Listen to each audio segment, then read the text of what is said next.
Globo, Vossa Excelência, regimentalmente, o deputado tem 3 minutos. Deputado Amin, primeiro, a gente está aqui com toda a iniciativa que seja necessária para que a gente não vote a 795, viu, deputado Amin?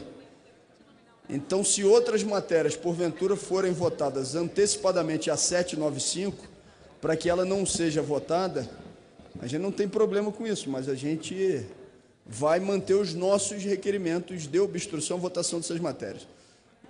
Eu só falei dos fatos, deputado, não falei, longe de mim querer censurar as suas ações. Perfeito. Na nossa avaliação, os fatos não foram esses, mas respeito à opinião de Vossa Excelência.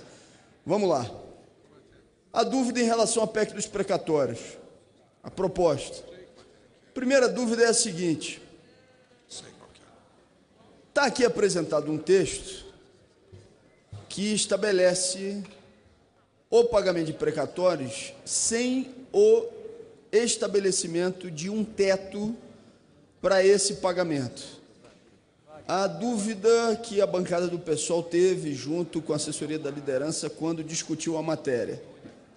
Você não estabelecendo um teto de pagamento de precatório e simplesmente um número de anos para que esse pagamento seja feito, seja zerado, um município pequeno que porventura tenha que realizar muitos pagamentos, como é que ele fica para conseguir fazer a gestão da saúde e da educação pública se ele não tiver um orçamento que porventura seja considerado robusto?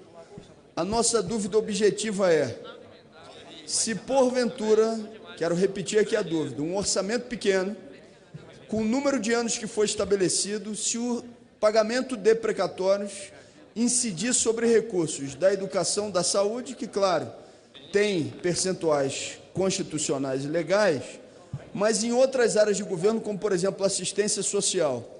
Como é que fica esse município? Ele vai ter que pagar esse precatório e deixar, por exemplo, de cumprir aquele que é o percentual constitucional em saúde e em educação? Qual vai ser a decisão que vai ter que ser tomada pelo gestor municipal? Até onde a gente viu, no texto apresentado, não existe uma solução para essa contradição. Por isso que a gente queria conversar com o relator da matéria, porque a gente poderia, inclusive, quem sabe, votar a favor do texto, mas desde que houvesse algum tipo de alteração nesse sentido, né? Essa é a preocupação prioritária. É claro que quem está na fila para o recebimento de precatórios, às vezes está esperando 10, 20, 30 anos, e as pessoas têm esse direito do recebimento, que a gente defende, inclusive, que seja na ordem cronológica. Problema nenhum. A gente acha que esse é um direito de quem teve uma decisão judicial garantindo o seu crédito. Mas a pergunta e o questionamento fica sem resposta.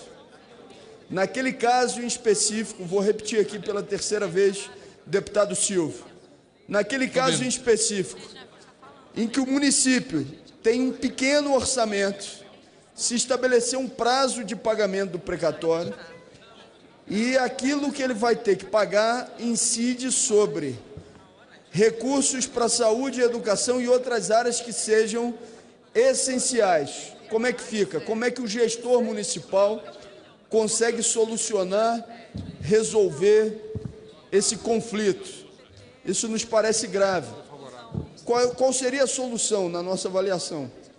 O estabelecimento do que poderia ser um teto, porque a partir desse teto você não incidiria sobre orçamentos essenciais que podem ser fundamentais para a vida das pessoas nos respectivos municípios.